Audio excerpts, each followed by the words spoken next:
ዛሬ ልነግራችሁ የሚገባ ነገር አለ። በጣም ድንቅ፣ በጣም ኃይለኛ። በእውነት ካገኛችሁት ሕይወታችሁ ፈጽሞ ተመሳሳይ አይሆንም። ጠላት እንደዋሸ ታያለ። ደካማ እንደሆንክ አሁንም በእሱ ጣት ስር እንዳለ እግዚአብሔርን ለድል መለመን እንዳለብህ እንድታምን ይፈልጋል። ነገር ግን ልነግራችሁ ነው፣ ድልድዩ ቀድሞውንም አለ። ኢየሱስ ወደ ሰማይ ከማረጉ በፊት ምን እንዳለ ታስታውሳለህ? ደቀ መዛሙርቱን ተመለከተ። እርሱን ተሰቅሎ እንደሞተና እንደተነሳ የተመለከቱት። እርሱም እንደዚህ አለ፣ በሰማይና በምድር ስልጣን ሁሉ ተሰጠኝ አለ። ማቴዎስ ምዕራፍ 28 ቁጥር 18። ከዚያም ወደ እነሱ ዘወር ብሎ ሂዱ አለ። የሚበጀውን ተስፋ አድርጉ አላለም። ሂዱና ለመኖር ሞክሩ አላለም። ግን እርሱ በስልጣኔ ሂድ አለ። ሰይጣን ቀድሞውንም ተሸንፏል። መስቀሉ የሞት ድብደባ ነበረ፣ ትንሣኤው አዋጅ ነበረ። በሲኦል ያለው እያንዳንዱ ሰይጣን ያውቀዋል። ችግሩ ብዙ የእግዚአብሔር ሰዎች አያውቁትም። እነሱ ግን ከጠላት እግር በታች ሆነው እየኖሩ ነው። ነገር ግን ኢየሱስ የጠላትን ራስ አፍርሶታል። በዚህ መገለጥ መጸለይ ስትጀምር ሁሉም ነገር ይለወጣል። ሰይጣን እንባህን አይፈራም፣ ልመናህን አይፈራም። ግን አንተ አፍህን ከፍተህ በኢየሱስ ስም እያወጅክ በክርስቶስ በተሰጠኝ ስልጣን ቆሜያለሁ ስትል ያኔ ሲኦል ይንቀጠቀጣል። ምክንያቱም ወደ እግዚአብሔር ብቻ እየጸለይክ አይደለም፣ እርሱ አስቀድሞ ያደረገውን እያስፈጸምክ ነው። ኢየሱስ ሊያድንህ ብቻ አልሞተም፣ እርሱ ኃይልንም ሊሰጥ ሞተ። ክርስቶስን ከሙታን ያስነሳው ያው ኃይል በአንተ ውስጥ ይኖራል። ሮሜ ምዕራፍ 8 ቁጥር 11። ይህ ማለት ስትጸልይ ቃላትን ብቻ እየተናገርክ አይደለም፣ የሰማይን ኃይል እየለቀክ ነው። ሰይጣንም ሊቋቋሙ አይችልም። እየሰራ አይደለም ብሎ ሊያሳምን ይሞክራል። በቂም ቅድስና እንደሌለ፣ ጸሎትህ እንደማይጠቅም ይነግርሃል። ነገር ግን አትመነው። ኢየሱስ በሚለው ስም በእምነት መጸለይ በጀመርክበት ቅጽበት ጠላት ለመሸሽ ከመወሰን ውጪ ሌላ አማራጭ የለውም። ዛሬ ይህንን እንድትረዱ ትፈልጋለሁ። ስልጣን የተሰጣችሁ እናንተ በማንነታችሁ ምክንያት አይደለም፣ ይልቁንስ በእናንተ ውስጥ ባለው ማንነት ምክንያት ነው። ሰይጣን እንድትጸልዩት የማይፈልገውን አንድ ጸሎት በምትጸልዩበት ጊዜ እግዚአብሔር አንድ ነገር እንዲያደርግልህ እየጠየቅከው አይደለም፣ እርሱ አስቀድሞ ያደረገውን ነው የምታውጀው። ያም የሰይጣንን ስራ የምታጠፋበት በዚህ ነው። አሁን እንዴት መጸለይ እንዳለብህ ላሳይ። በዚህ ቦታ መንፈስ ቅዱስ ሲንቀሳቀስ ይሰማኛል። ጠላት ሊደብቀው የሞከረውን ነገር ልነግራችሁ ስለሆነ ነው። ነገር ግን እግዚአብሔር ለድልህ አሁን እየገለጠው ነው። በጨለማው መንግስት የድንጋጤ ሞገዶችን የሚልክ አንድ ጸሎት አለ። ረጅም አይደለም፣ የተወሳሰበ አይደለም። ነገር ግን በእምነት ከአፍ ሲወጣ ሰይጣን መሸሽ አለበት። እናም ሰይጣን ደካማ የፈሩ ጸሎቶችን ብትጸልዩ ግድ የለውም። ባዶ ቃላትን ምንም በሌለበት ከጀርባቸው እሳት የሌላቸውን ብታወሩ ግድ የለውም። ነገር ግን በኢየሱስ ክርስቶስ ስልጣን ስትነሱና ይህን ጸሎት ስትጸልዩ ያኔ ነው የሲኦል ኃይሎች የሚደናገጡት። ምክንያቱም ይህ ጸሎት ቃላት ብቻ አይደለም፣ መሳሪያ ነው። እርግማንን የሚሽርና የከሳሹን አፍ የሚዘጋው። ይሄ ታዲያ በደም የተገዛ ስልጣን ጸሎት ነው። በኢየሱስ ስም ጸሎት የሚያውጀው የደሙን ኃይል በሕይወቴ በቤተሰቤና ዕጣ ፈንታዬ ላይ አድርጌያለሁ ነው። ሰይጣን ታስረሃል። በእኔ ላይ የሚደረግ ማንኛውም ክፉ ተልእኮ ተሰርዟል። የእግዚአብሔር ቃል በእኔ ላይ ያሸንፋል፣ በድልም እሄዳለሁ ትላላችሁ። እንደዚህ ስትጸልዩ ምን እንደሚሆን ተረድታችኋል? መጽሐፍ ቅዱስ እንዲህ ይላል። ራእይ ምዕራፍ 12 ቁጥር 11 ቅዱሳን በበጉ ደምና በምስክርነታቸው ቃል ጠላትን ድል እንዳረጉ ይናገራል። ይህ ማለት አፍህን ከፍተህ ክርስቶስ አስቀድሞ ያደረገውን ነገር ስትናገር ሰይጣን ሕጋዊ መሰረቱን ያጣል ማለት ነው። በኢየሱስ ደም ላይ መቆም አይችልም። በእግዚአብሔር ቃል ላይ መቆም አይችልም። ስልጣናቸውን በሚያውቁ አማኝ ላይ መቆም አይችልም። እንዲህ ሲሆን አይቻለሁ። ለዓመታት የታሰሩ ሰዎች በድንገት ነፃ ሲሆኑ አይቻለሁ። አለቅ ያለ በሽታ በአንድ ጊዜ ተሰብሯል። ጥፋት ላይ የነበሩ ቤተሰቦች በዚህ ጸሎት ኃይል ተመልሰዋል። ምክንያቱም የሰማይን ድል በሲኦል እቅድ ላይ የሚያስፈጽም ጸሎት ነውና። ጠላት ይህንን እንድታውቁ አይፈልግም። ሊያዘናጋችሁ ይሞክራል። እንድትጠራጠሩ ያደርጋችኋል። ለእናንተ እንደማይሰራ እንድታስቡ ያደርጋችኋል። ነገር ግን እንደሚሰራላችሁ ልነግራችሁ ነው። ምክንያቱም በችሎታችሁ ላይ የተመሰረተ አይደለም፣ ኢየሱስ በፈጸመው ሥራ ላይ የተመሰረተ ነው። ሊገባችሁ የሚገባ ነገር አለ። ይህ ጸሎት አስማት አይደለም፣ እንደ አንዳንድ ቃላት ማንበብ አይደለም፣ ባዶ ጩኸት አይደለም። ይህ ጸሎት በሕይወት አለ፣ በሰማይ ስልጣን ላይ የተመሰረተ ስለሆነ የሰማይን ኃይል ይይዛል። ምክንያቱም የተመሰረተው በኢየሱስ ራሱ ለእኛ በሰጠው ስልጣን ላይ ነው። ጠላት ይህን ቃል እንደ ተያያዥ ቃላት ብቻ እንድታስብ በጣም ይፈልጋል። በራእይ ከእሳት ጋር በእምነት ስትጸልዩ መሬት በሲኦል ይንቀጠቀጣል። ጸሎት እግዚአብሔር ነገሮችን እንዲሰራልን መጠየቅ ብቻ አይደለም፣ እርሱ አስቀድሞ ካደረገው ጋር መስማማት ነው።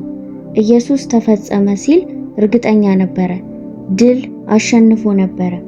ስለሆነም ስንጸልይ እየለመንን አይደለም፣ እያስፈጸምን ነው። ሰይጣን አስቀድሞ ተሸንፏል። እኔም እንደዚያው እንደሚቆይ ለማረጋገጥ እዚህ ነኝ በማለት ስታውጅ፣ ይሄ ጸሎት የሚሰራው በኢየሱስ ስም ነው። በስሙ ኃይል አለ። ፊልጵስዩስ ምዕራፍ 2 ቁጥር 91 እግዚአብሔር ከስም ሁሉ በላይ የሆነ ስም እንደሰጠውና በኢየሱስ ስም በሰማይ በምድር ያለ ጉልበት ሁሉ ሊሰግድለት እንዳለ ይናገራል። አጋንንት ለእርሱ መገዛት አለባቸው ማለት ነው። ምርጫ የላቸውም። ስለዚህ ስትጸልይ በራስ ስም አትመጣም፣ በስሙ ነው የምትመጣው። ያ ሁሉንም ነገር ይለውጣል። ቃሉ አለ። የእግዚአብሔር ቃል ሕያው ነው፣ ከማንኛውም ባለ ሁለት አፍ ሰይፍ የበለጠ ስለታም ነው። ጸሎት ላይ ስትናገሩት እንደ እሳት የጠላትን ውሸት ይቆርጣል። ለዚህ ነው ቃላትን ብቻ ማለት የሌለብህ፣ ማመን አለብህ። በእኔ ላይ የተሰራ ማንኛውም መሳሪያ አይከናወንም። ኢሳይያስ ምዕራፍ 54 ቁጥር 17። ግን የአንድ ጊዜ ድርጊት አይደለም። ጠላት በቀላሉ እጅ አይሰጥም። ይመለሳል፣ ይፈትሻል፣ በሹክሹክታ ይናገራል፣ በእውነት ይሰራል ይልሃል። ለዚህ ነው ዘላቂ መሆን ያለብህ። ይህን ጸሎት በየቀኑ መጸለይ አለብህ። እግዚአብሔር ለመጀመሪያ ጊዜ ስላልሰማ ሳይሆን በድል ጸንተህ ስለምትቆም ነው። ሁሌም በምትጸልይበት ጊዜ ጠላትን ወደ ኋላ በመመለስ ምሽጎቹን እያፈራረስክ በሕይወት ውስጥ የሚኖርበትን ቦታ እስኪያጣ ድረስ ታጠፈዋለህ። እናም ቁልፉ ነገር እሱን መቃወም አለብህ። ያዕቆብ ምዕራፍ 4 ቁጥር 7 የሚለው ዲያብሎስን ተቃወሙት ይላል፣ ከአንተም ይሸሻል። ማለት ፍርሃትን ለማምጣት ሲሞክር ይህን ጸሎት ታደርጋለህ።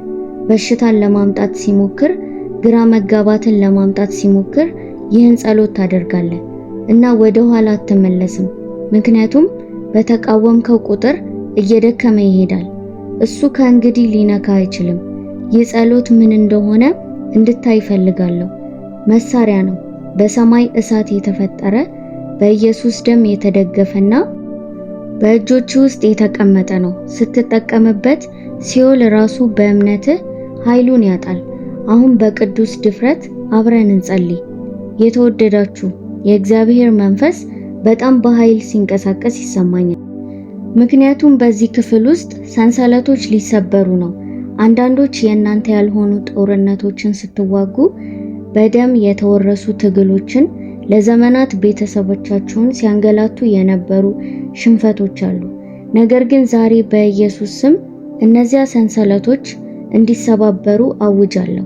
ጠላት ሕግ አክባሪ ነውና ማንኛውንም የተከፈተ በር፣ ያልተጸጸተ ኃጢአት፣ ማንኛውንም የትውልድ እርግማንን ሊጠቀምበት የሚችልበት መያዣ ይፈልጋል። አንተን ለማሰር ሲል ይጠቀምበታል። ነገር ግን ኢየሱስ በመስቀል ላይ በሞተ ጊዜ ኃጢአታችንን ብቻ አልከፈለም፣ እርሱ ከእያንዳንዱ እርግማንን ታድጎናል። ገላትያ ምዕራፍ 3 ቁጥር 13 በግልጽ ይናገራል። ክርስቶስ ከኛ የሕግ እርግማን አድኖናል ማለት ነው። ሱስ አይገዛህም፣ ድህነት አይገዛህም፣ በሽታ አይገዛህም። እያንዳንዱ የትውልድ ምሽግ በቀራንዮ ተሰብሯል። ነገር ግን ያንን ድል በጸሎት ማስፈጸም አለብህ። ሲከሰት አይቼዋለሁ። አንድ ሰው ተነስቶ ከእንግዲህ በኢየሱስ ስም እሰብራለሁ ሲል የእግዚአብሔር ኃይል ሲንቀሳቀስ ተመልክቻለሁ። የኢየሱስ ደም ስለ እኔ የተሻለ ቃል ይናገራል። ያኔ ለብዙ አስርተ ዓመታት የቆዩ ምሽጎች በድንገት ይፈርሳሉ። ተጨማሪ አንዳንዶቻችሁ በግል ኃጢአት በሮች ከፍታችኋል። ምናልባትም ሆን ተብሎ አለመታዘዝ ሊሆን ይችላል። ምናልባትም ሚስጥራዊ ስምምነት ጠላት ይነግርሃል። አንተ ብቁ አይደለህም፣ እግዚአብሔር አሁን ሊጠቀምብህ አይችልም ይልሃል። ነገር ግን ስነግርህ ንስሐ በገባህበት ቅጽበት፣ በእውነት ንስሐ በገባህበት ቅጽበት ያ በር በዲያብሎስ ፊት ተዘጋ። አንደኛ ዮሐንስ ምዕራፍ 19 እንዲህ ይላል፣ ኃጢአታችንን ብንናዘዝ እርሱ ኃጢአታችንን ይቅር ሊለን ከአመፃም ሁሉ ሊያነጻን የታመነ ጻድቅ ነው። ይህንን ኃይለኛ ጸሎት ጸልዩት። አንድ ነገር እንድታዩ ፈልጋለሁ። የራስህን ሰንሰለት ብቻ እየሰበርክ አይደለም፣ ልጆችህን ነፃ እያወጣ ነው። የቤተሰብህን መስመር እየቀየርክ ነው። የወደፊት ህይወትህን ከድል ቦታ እየጻፍክ ነው። ጠላት አስሮሃል ብሎ አስቦ ነበረ፣ ግን አንድ ነገር ረስቷል። ሰንሰለት በመበጠስ ላይ ልዩ ችሎታ ያለው አምላክህን ታገለግላለህ። ጸሎት ለእያንዳንዱ የህይወት ቀን ነው። ምክንያቱም ድል አልፎ አልፎ የምታገኘው ነገር አይደለም፣ በክርስቶስ ውስጥ ማን እንደሆንክ ነው። በክርስቶስ ውስጥ ለመጸለይ ሰይጣን እስኪያጠቃ ድረስ መጠበቅ የለብህም።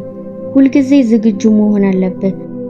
ብዙ አማኞች ችግር መንፈሳዊ መሳሪያቸውን በእሳት ሲቃጠሉ ብቻ ነው የሚደርሱት። ግን ወታደሮች ጠመንጃቸውን ለመጫን እስከ ጦር ሜዳ አይጠብቁም፣ አስቀድሞ ያዘጋጃሉ። ያ ኤፌሶን ምዕራፍ 6 የእግዚአብሔርን ሙሉ የጦር ትጥቅ እንድንለብሰው የሚነግረን ለዚህ ነው። ጥቃቱ ሲመጣ ሳይሆን ከመምጣቱ በፊት የእሳት ማስጠንቀቂያ ደውሎች። ቤቱ በእሳት እስኪነድ ድረስ አትጠብቁ። አውሎ ነፋሱ መርከቡን እስኪመታው ድረስ አትጠብቁ። በክርስቶስ ኢየሱስ አማካኝነት በሕይወት ለመግዛት ድነናል። አሁን ይህንን ጸሎት እንደ ተስፋ የቆረጡ ለማኞች ሳይሆን እንደ ልዑል እግዚአብሔር አሸናፊ ወንዶችና ሴቶች ልጆች ሆነን እንጸልይ።